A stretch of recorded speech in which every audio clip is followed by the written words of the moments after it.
Hello everyone, welcome to Nayra study point. आज हम लोग पहाड़ी चित्रकला के बारे में पढ़ेंगे। पिछले वीडियोस में हम लोगों ने देखिए राजस्थानी शैली कंप्लीट की, उससे पहले हम लोगों ने मुगल शैली कंप्लीट की। उसमें हमने देखिए मुगल शैली में हमने कई पार्ट्स में उसको कंप्लीट किया, उसके बाद राजस्थानी शैली को हमने कई पार्ट्स में कंप्लीट किया। इसके बाद देखिए पहाड़ी जो हमारी चित्रकला है ये भी काफ़ी लेंथी टॉपिक है, इसलिए इसको भी हम कई पार्ट्स में कंप्लीट करेंगे। तो देखते हैं, देखिए आप लोगों का एक क्वेश्चन होगा कि ये जो पहाड़ी शैली है और मुगल शैली है और राजस्थानी शैली है, ये इतना लंबा टॉपिक है तो क्या सब पढ़ने हैं?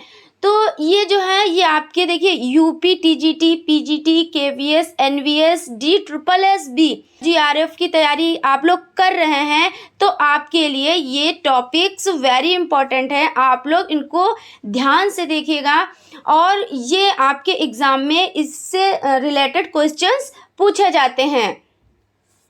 हम लोग चलिए देखते हैं, अपने टॉपिक पे चलते हैं। पहाड़ी चित्रकला, पहाड़ी चित्रकला को हम लोग देखते हैं। पहाड़ी शैली की अगर बात की जाए तो सन देखिए 1916 ईस्वी में सर्वप्रथम डॉक्टर आनंद कुमार स्वामी ने पहाड़ी चित्रों को दो भागों में बांटा। प्रथम वर्ग के चित्रों को उत्तरी चित्रकला यानी कागड़ा स्कूल के चित्र और दूसरे वर्ग में दक्षिणी चित्रकला यानी डोगरा जम्मू स्कूल के चित्र कहा गया। इसी में उन्होंने बसोहली, नूरपुर, गुलेर तथा कुल्लू के चित्रों को ले लिया क्योंकि ये चित्र उपयुक्त स्थानों पर प्राप्त हुए थे।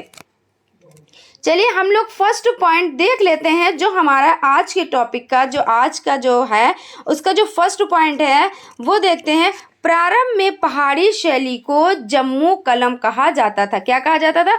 तो जम्मू कलम कहा जाता था। कुछ विद्वान हिमाचल चित्र शैली भी कहते हैं और देखिए कुछ विद्वान इसको क्या कहते हैं? कुछ विद्वान हिमाचल चित्र शैली भी इसको कहते हैं। नेक्स्ट पॉइंट पे चलते हैं। पहाड़ी चित्रकला की उत्पत्ति राजस्थानी लोक कला तथा मुगल शैली से हुई है। अगर क्वेश्चन आपका आ जाता है कि पहाड़ी चित्रकला की उत्पत्ति कैसे होती है तो देखिए राजस्थानी लोक कला तथा मुगल शैली से इसकी उत्पत्ति होती है। हम लोग नेक्स्ट पॉइंट पे चलते हैं। नेक्स्ट पॉइंट देख लेते हैं। मुगल व पहाड़ी चित्रकारों ने मिलकर एक भिन्न आयाम वाली पहाड़ी चित्र शैली को जन्म दिया। वो देखिए इस शैली का एक रूप बसोहली, दूसरा गुलेर तथा तीसरा कांगड़ा नाम से जाना जाता है। अब देखिए किन किन नामों से जाना जाता है? तो सबसे पहले देखिए बसोहली और दूसरा हो जाता है गुलेर और तीसरा हो जाता है कांगड़ा। इन नामों से जाना जाता है। नेक्स्ट पॉइंट की तरफ चलते हैं। नेक्स्ट पॉइंट देख लेते हैं। पहाड़ी चित्रकला की सर्वप्रथम खोज 1910 में मेटकॉफ ने की। देखिए अगर आपका मेटकॉफ होकर अगर आपके ऑप्शन में मेटकॉफ नहीं है तो आप किस पे टिक करेंगे? तो आप टिक करेंगे तो आप लोग आनंद कुमार स्वामी पर टिक करेंगे। ये आपका राइट आंसर हो जाएगा। नेक्स्ट पॉइंट देखते हैं। नेक्स्ट पॉइंट है सर्वप्रथम 1916 ईस्वी में आनंद कुमार स्वामी ने पहाड़ी की चित्रकला को दो भागों में बांटा। अब देखिए अगर आपका क्वेश्चन बनता है कि किसने जो है वो पहाड़ी चित्रकला को दो भागों में बांटा है तो आपका आंसर हो जाएगा 1916 ईस्वी में आनंद कुमार स्वामी ने। अब हम देख लेते हैं आनंद कुमार स्वामी के अनुसार। इसमें देखिए उत्तरी चित्रकला है और जिसमें कांगड़ा कलम और देखिए दक्षिणी चित्रकला है जिसमें देखिए जम्मू कलम। नेक्स्ट पॉइंट की तरफ चलते हैं। देखते हैं जो इनको चार भागों में बांटा है तो उसमें देखते हैं। देखिए RA अग्रवाल ने इसको चार भागों में बांटा है। कितने भागों में बांटा है? तो इसको चार भागों में बांटा है। किसने बांटा है? तो RA अग्रवाल ने। जो हम फर्स्ट देख लेते हैं, जो फर्स्ट है वो है कश्मीर। इसमें है सिंध और चिनाव के बीच, ये आपका हो जाता है सिंध और चिनाव के बीच RA अग्रवाल ने। और देखिए जो आपका सेकंड हो जाता है वो है चिनाब और रावी नदी जो जम्मू कहलाए। हम लोग तीसरा पॉइंट देख लेते हैं। तीसरा पॉइंट हमारा है तो रावी और जो सतलज नदी है जो जाति कहलाए, और इसमें कांगड़ा, गुलेर, चंबा, देखिए कांगड़ा, गुलेर, चंबा, मंडी, नूरपुर, कुल्लू ये रियासत आ जाएंगी। और यानी जो 4 नंबर पे है इसको देख लेते हैं, दक्षिणी पूर्वी सतलज के और गंगा यमुना के प्रारंभिक क्षेत्र। देखिए गंगा यमुना के प्रारंभिक क्षेत्र विलासपुर, टिहरी ये पहाड़ी चित्रकला कहलाई। टिहरी और गढ़वाल भी, ठीक है ना, तो ये क्या कहलाई, ये पहाड़ी चित्रकला कहलाई। इसके बाद देख लेते हैं, अगर बात की जाए कि पहाड़ी चित्र शैली को संरक्षण किसने दिया, तो इनको संरक्षण जो राजपूत शासकों ने संरक्षण दिया। किसने दिया, तो राजपूत शासकों ने संरक्षण दिया। और देखिए अगर आ जाता है सबसे पहले गहन अध्ययन किसने किया, अगर आपसे क्वेश्चन पूछ लिया जाता है कि सबसे पहले पहाड़ी शैली का गहन अध्ययन किसने किया, तो आपका राइट आंसर हो जाएगा आनंद कुमार स्वामी ने। ठीक है, अब नेक्स्ट चलते हैं, देखते हैं पहाड़ी शैली पर सर्वाधिक पुस्तकें किसने लिखी। तो पहाड़ी शैली पर सर्वाधिक पुस्तकें जिन्होंने लिखी वो हैं BN गोस्वामी जी। ठीक है ना, तो जो आपका ये हो जाता है BN गोस्वामी, ये आपका राइट आंसर हो जाएगा।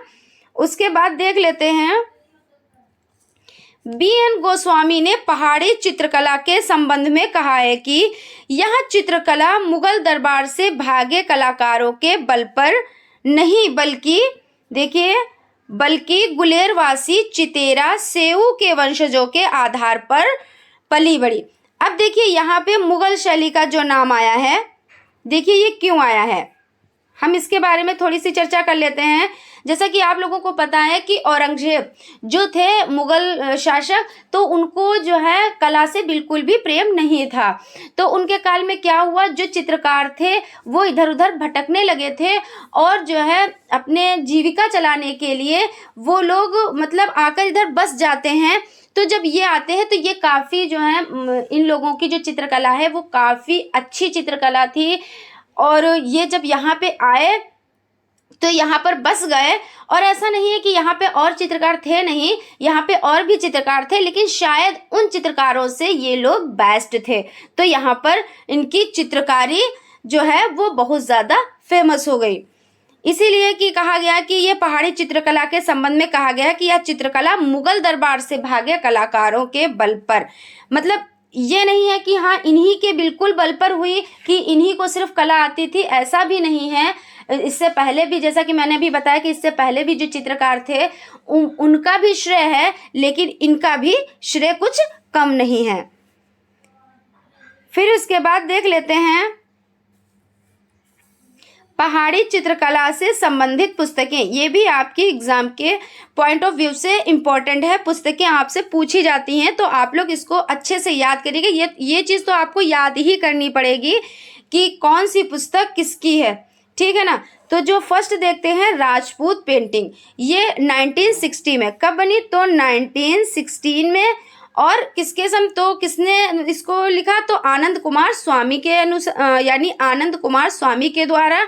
और जो सेकंड है वो है देखिए master pieces of Rajput painting, ये देखिए 1926, कब, तो 1926 ओसी गांगुली द्वारा। और नेक्स्ट देख लेते हैं हिमालयन आर्ट, देखिए हिमालयन आर्ट 1931 ईस्वी, जेसी फ्रेंच। और देखिए Indian painting in the Punjab hills, ये देखिए 1952 की है। Kangra painting 1952, WG Archer. और देख लेते हैं द पहाड़ी मिनिएचर पेंटिंग, ये कब की है, तो ये है 1958, कार्ल खंडेलवाला। अब देख लेते हैं, पहली बात तो ये जो पुस्तकें हैं इनको आप लोग अच्छे से याद करिएगा, ये आपके लिए मोस्ट इम्पॉर्टेंट है। फिर उसके बाद देख लेते हैं डॉक्टर MS रंधावा पुस्तकें। तो इसमें जो आपके आ जाती है फर्स्ट नंबर पे, ये है कांगड़ा वैली पेंटिंग 1954। उसके बाद देखिए कृष्णा लेजेंड इन पहाड़ी पेंटिंग 1956। और उसके बाद देखिए बसोली पेंटिंग, ये आपकी हो जाती है 1958। अब देखिए अब आप लोग इसको बहुत अच्छे से याद रख सकते हैं कि 2-2 साल का, यानी कि देखिए ये 54 में यानी 54, फिर ये 56 और ये फिर 58। तो सीरियल वाइज ये हो गई, आप लोगों को याद करने में आसानी रहेगी। अब देख लेते हैं पहाड़ी चित्रकला की शैलियाँ। इसमें देखिए कौन कौन सी हैं, तो बसोली शैली, गुलेर शैली, कांगड़ा शैली, कुल्लू शैली, चंबा शैली, और देखिए मंडी शैली, जम्मू शैली, सिख शैली, विलासपुर शैली, कश्मीरी शैली, पुच्छ शैली, और देखिए गढ़वाल शैली। ये आपकी शैलियाँ हो जाती हैं। इनको हम लोग डिटेल में पढ़ेंगे। कुछ शैलियाँ ऐसी हैं जिनको हम लोग डिटेल में पढ़ेंगे, लेकिन कुछ शैलियाँ ऐसी हैं जिनको हम लोग डिटेल में नहीं पढ़ेंगे, जिनके बारे में क्वेश्चन सिर्फ इतना आ जाता है कि ये जैसे कि किस शैली की हैं। तो अगर आपसे क्वेश्चन आ जाता है कि पहाड़ी शैली से हैं या राजस्थानी शैली से हैं, तो आप उस पर टिक कर सकते हैं, नहीं ये पहाड़ी शैली की है या राजस्थानी शैली की है। तो इस तरीके से कुछ शैलियों को पढ़ेंगे और कुछ शैलियों को हम लोग डिटेल में पढ़ेंगे। इसलिए ये जो आपका टॉपिक है ये काफ़ी लेंथी होने वाला है, यानी ये काफ़ी लंबा टॉपिक होने वाला है। तो आप लोग इसी तरीके से हमारे साथ जुड़े रहिएगा और हम लोग डिटेल में इन शैलियों को पढ़ेंगे। उसके बाद देख लेते हैं पहाड़ी शैलियाँ और उसका चरमोत्कर्ष काल।